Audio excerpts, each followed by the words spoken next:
here, by virtue of the fact that there's so much water and so much nature, everyone's connected to this landscape and the seascape that you all live on. So it's been such a phenomenal experience, and I'm really, really, really happy to be here. And thank you for the warm welcome and all the wonderful thoughts and all the screams. Exactly. Do you ever get used to that, the screaming? Is that something you ever get used to? Oh, it's wonderful. It's just energy. It's energy. And Let it be more screaming. Come on. There you go. Very good.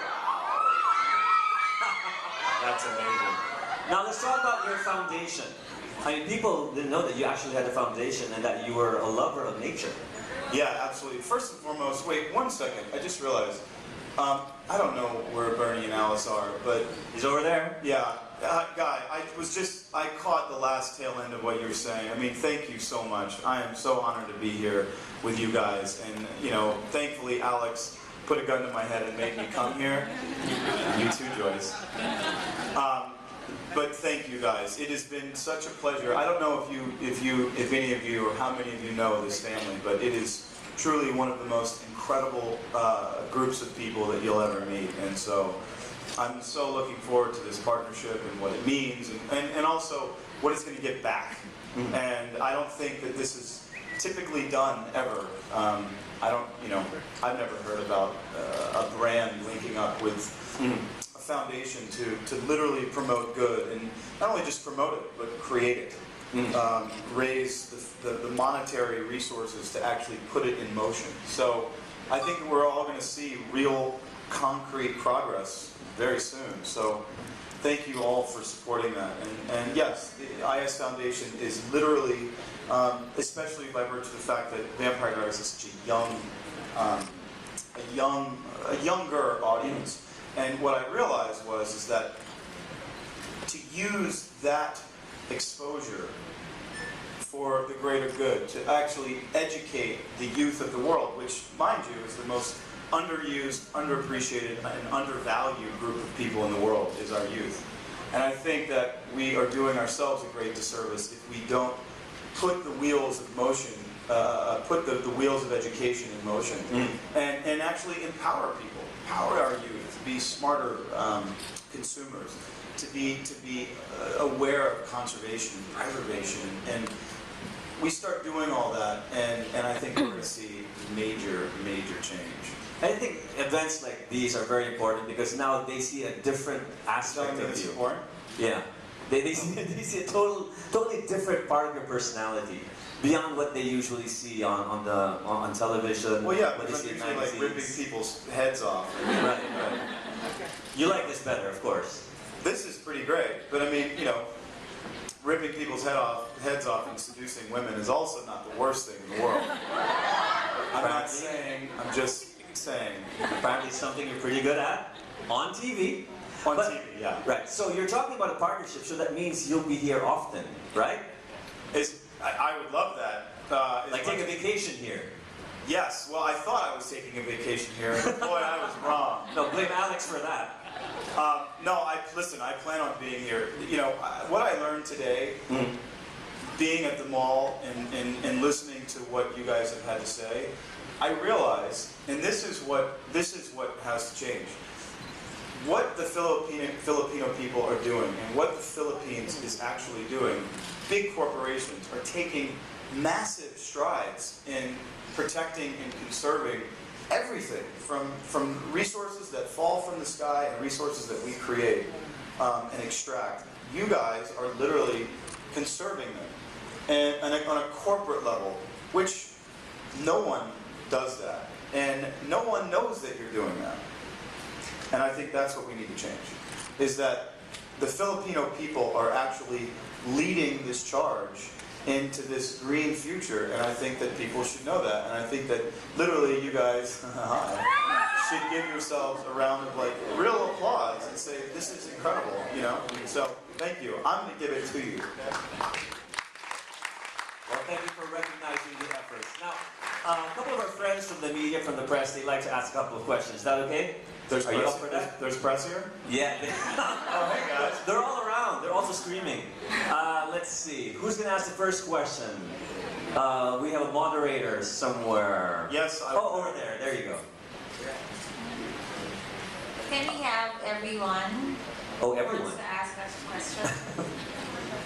One in line here. Oh shit, you're gonna be here until like That's tomorrow. gonna Yeah. be interesting. Yeah. Yeah. Hi. So we have we have a couple of members from the different TV Hi. stations. Very cool. Please introduce yourself. I'm Kate from Talk Magazine. Hi, Kate. And our question is, will we be seeing you on the big screen anytime soon? I would like for that to happen as quickly as possible. This hiatus, I couldn't find the right film to sort of sink my teeth in. No pun intended. I think I said that. Duh. Hopefully soon, yes. There are some things in the works that would be very, very, very cool. All right, thank you. Thank you. If I am on the big screen, are you going to come see? Okay.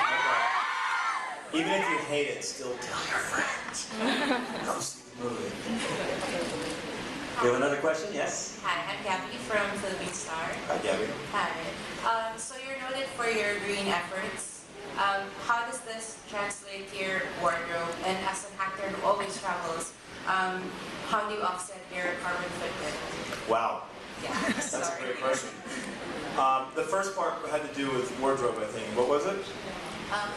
How does How does that affect? Yeah, your green efforts. How I does it mean, affect your typically, I've been learning a lot lately that a lot of companies are starting to use more sustainable methods, sourcing their fabrics, cottons, the dyes, the way they process their clothing. I mean, it's a whole thing. And so I've recently started finding these clothing companies and trying to use them as much as possible, using using bamboo. Using all these other sustainable methods, I think, literally is the future and what we kind of have to do. And I travel a lot, and so that's a really good question. So we were going to El Nido. You fly on this little chartered plane. It's this very small company.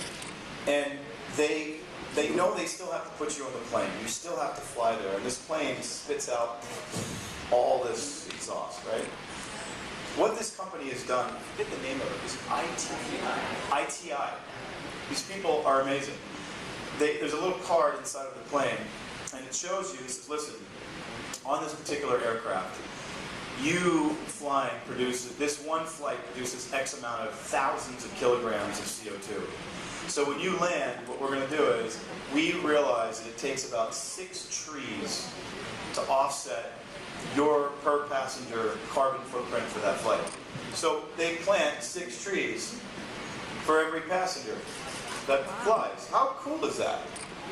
I mean, if Delta or any other giant airline did that, there would be forests as far as the eye can see in every corner of the world. And I think that again, Filipino people taking strides to do this. I have never heard about that, and buying this farm for ISF is going to be so cool. Animal sanctuary, sustainable agriculture farm, and I want to do that. I want to make like a little flyer forest and start planting trees. I mean, I fly so much, I feel awful. I really do. But I had to fly here to get to you guys. And so I really want to start doing that. I want to start planting trees for every person that's flying into the farm that comes. I want to offset that carbon. I think it's a phenomenal idea. And it's just another way that a company in the Philippines is taking great strides to kick some major green butt. I'm sorry, one last. In relation to the previous... It'll cost you. Yeah, I'm sorry. 6 trees. Yes. I'll plant 12 for you. In relation to Kate's question about seeing you on the big screen, who are the actors or directors that you dream of working with? Oh my gosh, that's another good question. You're just full of them today, girl. Thank you. You're killing me. Should have had some more coffee. There are a lot of incredible filmmakers, and shooting and working as much as you do on a television show. I mean, it's 22 episodes a season, so it's 9 months straight of shooting. I think we shot 200 plus days every year, which is a lot. It's a lot of shooting. And going through a lot of directors in episodic television, you realize making films are all about the filmmakers. And so there are directors out there, the guys that just, everything they touch is gold because they're so, their hearts and their minds are so huge. Guys like Clint Eastwood or Sean Penn or, you know, Ed Harris. There are other younger actors, the Christian Bales of the world. I mean, people who are such huge forces of nature when it comes to their craft. And it's about a craft, it's a tool, it's a skill set. Just like making clothes or building automobiles or art, you know, designing buildings, whatever it is a craft. And I think that a lot of new media and television and films, we accept a lot of mediocrity. I display it daily on the Vampire Diaries. And I think that there's something to be said for people who do not compromise. They give so much to their craft, and I want to try and develop that craft and that skill set more and more and more and more. So I figure, if I suck, I might as well surround myself with people who are amazing, and then maybe one day I'll bring myself up to their level. Do you think he sucks? Of course. You can't hear you. Do you think he sucks? Actually, he does. Well, thank you so much. Next question, please. That's bad for my ego, guys. I love you back. That's so cool. Go ahead. Hi, I'm Elizabeth from Metro Society. Hi, Elizabeth. I have a question. Well, because I've been reading some articles about you and following your Twitter feed, and you seem to exude this aura of positivity, motivation, and Hopefully. being passionate about the life. So what keeps you moving forward on a daily basis? The idea that all those things, that positivity and that progression, will literally lead us to a better, healthier, more sustainable life. I mean, mentally, physically, emotionally, environmentally. I shouldn't even say environmentally. I'm going to throw something out at you guys really quickly. Just a quick thought. So, one of my deepest friends, a mentor to me, someone who I deeply care about, who had a lot to do with the conception and inception of the Somerhalder Foundation, is a man named Deepak Chopra. I'm sure you guys all know him. He's so, I love this man. He's amazing. And he reminded me of something, because I just said the word environmentally. I just want to throw this out to you. So, we say the word environment, and what I would assume that the definition of environment would be the natural world surrounding us, right? But think about this for a second. Imagine there is no environment. We keep saying that we are us, I am me, and you are you, and you are you, and then this is our environment. When in all actuality, there is no environment. We are the environment. We are there. The world is literally one biological process. If you think of the trees of the world are our lungs, the river systems. Look at the Amazon river system next to a human cardiovascular system. You cannot tell the difference. Look at coral or trees and look at our lungs. You literally cannot tell the difference. They're the same. So when we destroy our environment, we're effectively destroying ourselves. So if you can kind of, I mean, and it's a programming thing, we just have to sort of reprogram our heads, but just think about it, kind of mull it over in your head. Just start to realize that there is no environment. We are literally that environment. So when we're slashing and burning all these forests, imagine taking out one of your lungs. You know how hard it is to breathe. You know, destroying our waterways and our river systems and stuff. Imagine if, you know, our water system, I mean, our cardiovascular systems were carrying nothing but, you know, chemicals and waste and awful things into our organs. Guess what? We would literally start to shut down.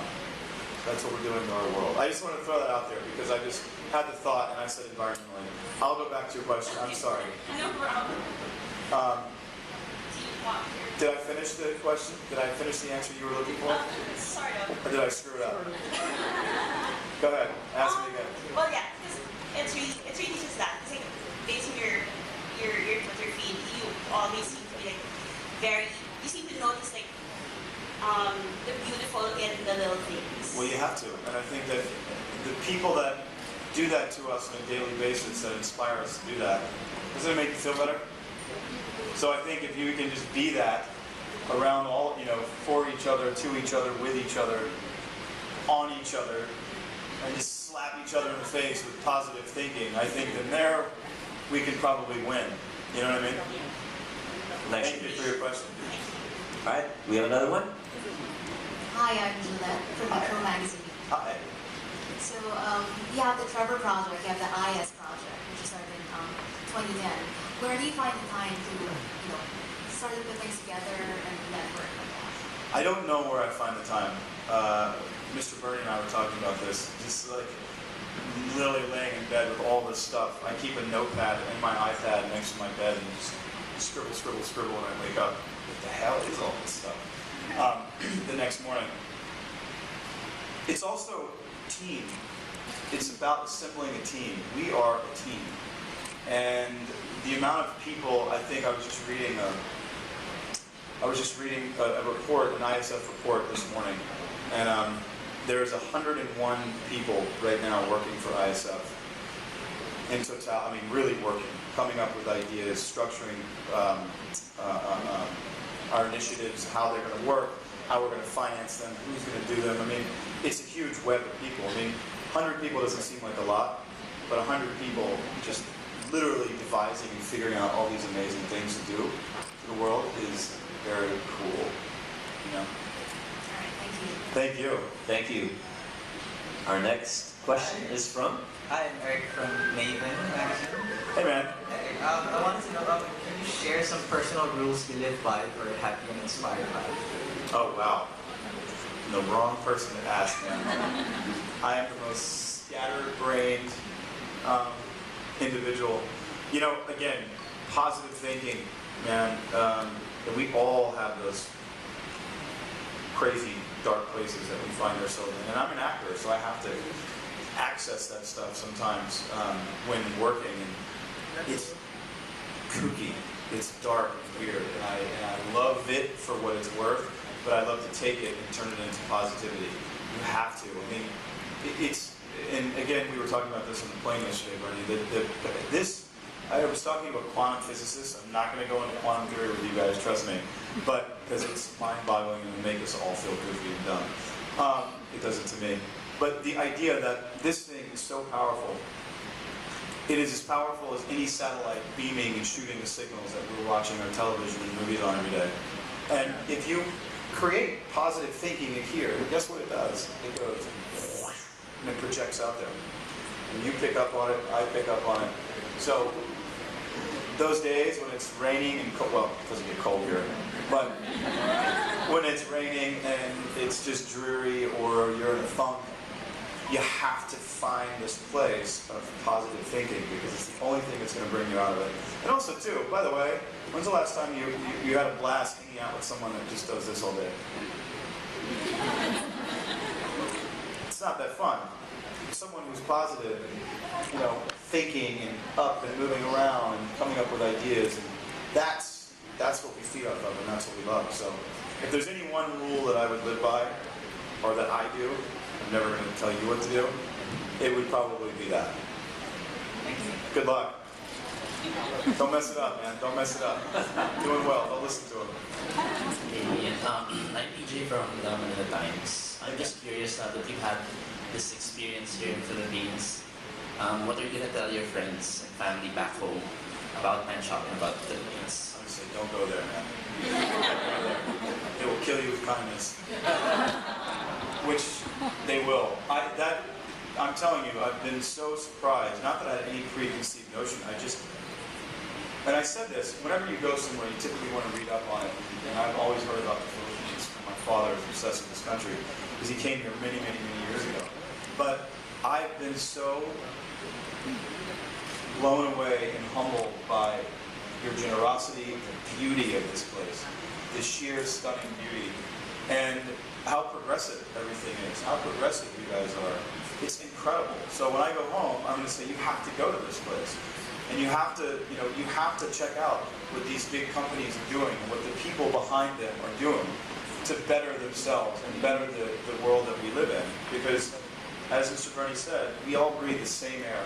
we all sleep under the same umbrella of beautiful stars, and and the same rain clouds. They rain on us, and if we don't realize that, then pardon my French, we're screwed.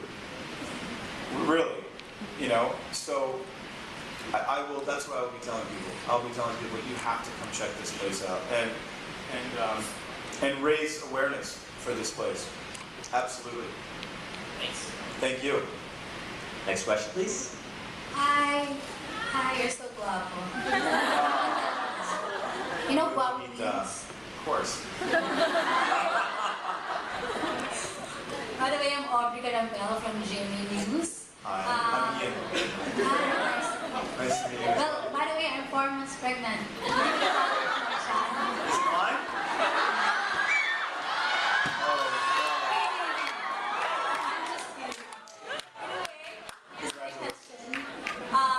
How does it feel to be chosen as the endorser for a local brand here in the Philippines, for Penshoppe? It's amazing. I mean, again, the same reason, after spending a weekend with this family and this company and realizing what all of you guys do, it's really, I feel as though I'm part of something very special here. And this partnership, very rare, they don't happen ever. In fact, I honestly don't know when it's happening. Is something I think that we can all be proud of, and that is going to really produce real results and really great things. So I'm really, really proud to be here, and I appreciate absolutely everything. So I'm lying. This sucks. This is like awful. No, really. I'm blown away by it, and I actually feel like we were talking about. I feel like there's something so meaningful here. It's it's such an organic marriage. We're not getting married, guys. Sorry. You don't want to be married. Oh my God, That's me. I'm married already. Bummer. What part of the photo shoot in Palawan do you enjoy the most? What's that? What part of your photo shoot in Palawan did you enjoy the most? Well, running around on a secluded tropical island, or actually several of them, drinking out of coconuts, hanging out under palm trees, and getting your picture taken by a phenomenal photographer surrounded by an incredible team of people is not the worst thing you can do. So it was all inclusive of just amazing. Amazing, amazing. Waking up at 5 o'clock every morning because of jet lag and watching the tide come in at Logan Resort and just seeing, just the change of nature, what it does to you. It's incredible. Because we live in cities, you have to remember, the first chance you get on a plane or get in a boat and go and explore the islands that you guys are from, because wow, man, you're incredibly lucky. Thank you so much. I can feel my baby moving. Thank you. I think it's happy. Good, me too. Thank you. As long as it's not mine. Thank you, Aubrey. Thank you. Hi, I'm Bea from Philippine Star. Hi. Hi, I have a two-part question. I've read in multiple fan sites that you began modeling at the age of 10. 10 years old. And so I wanted to ask, one, well, she asked part of it, what's it like to return to the front of the camera in that capacity as a model? And second, if you could comment on Vogue's suggestion that people now limit the age of models from like super young to like at least the age of 18. That's an interesting question. Getting back in front of, I don't know, there's no separation for me, oddly enough, between a still camera or a moving camera. I've been in front of cameras. Oh my God, the cameras. I've been in front of cameras for 20-something years now, which is crazy. Look, we all have. Our parents have been sticking cameras in our faces forever, but I've been doing it professionally for 20 years. That's crazy. 20 plus years. So there was no separation. So that was a piece of cake, and it was amazing because this team of people was incredible. And the other part of it is, I think that there absolutely should be a way to limit how young these girls are. I remember when I was 16 years old in the fashion business, these girls that were literally labeled kind of supermodels were like 14 years old. And it's a very strange thing that you have a 14-year-old girl who may be 5 feet 11 inches, who looks like she's 25, but selling clothes, high-end clothes, to adult women. Women chasing this fountain of youth and beauty, yet it's from a 14-year-old. So how does a 45-year-old woman who's agonizing over getting older to begin with, who's already beautiful and wonderful, agonizing over why she looks so old, compared to this model? Well, there's one little thing she's forgetting about, and that is that model is a freshman in high school, or in 8th grade, or a sophomore in high school. So it's this, I totally disagree with that, how that works, but I think that that is a part of the fashion that's been going on for many years. So maybe we can be the agents of change and sort of allow that to sort of organically segue into being a little more true to, whatever brand you're selling. And, I tell you what, Photoshop is what destroyed us. I mean, how do you compete with that little mouse? I have friends of mine who are maybe 35, 40-year-old women who are stunning and aging beautifully and perfectly and naturally. And they agonize over this weird obsession we have with staying at one age where I just turned 33, man. The 30s are the most powerful number ever. I woke up on my 30th birthday and I said, oh, I made it. I'm an adult. This is so cool. And I'm 33 now, and I have more energy and more ability to reason with myself than I had when I was 18 or 20, and I feel so much better about myself. So there's something amazing about aging, and it's definitely an American thing, for sure.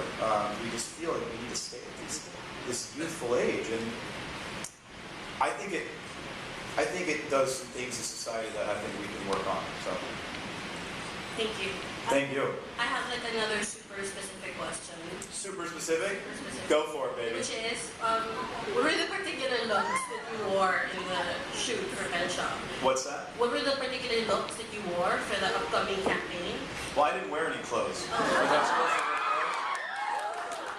Alex, Bernie, why didn't you give me clothes? Liars.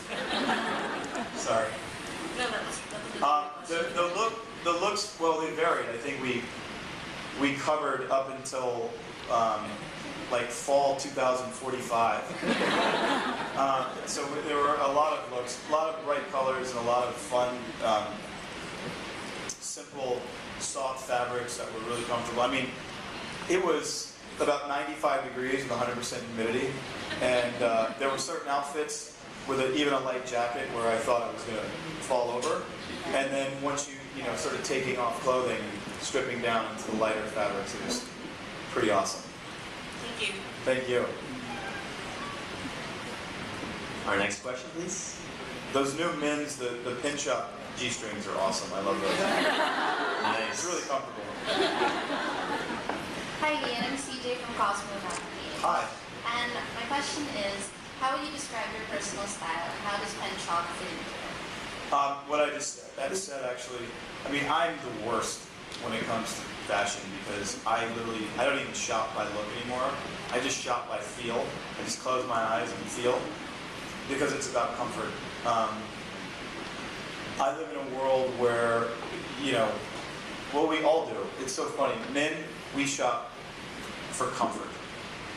That is our go-to. I want to be comfortable. Women, what is it? What's the old adage? Pain is fashion, or fashion is beauty, or pain is beauty?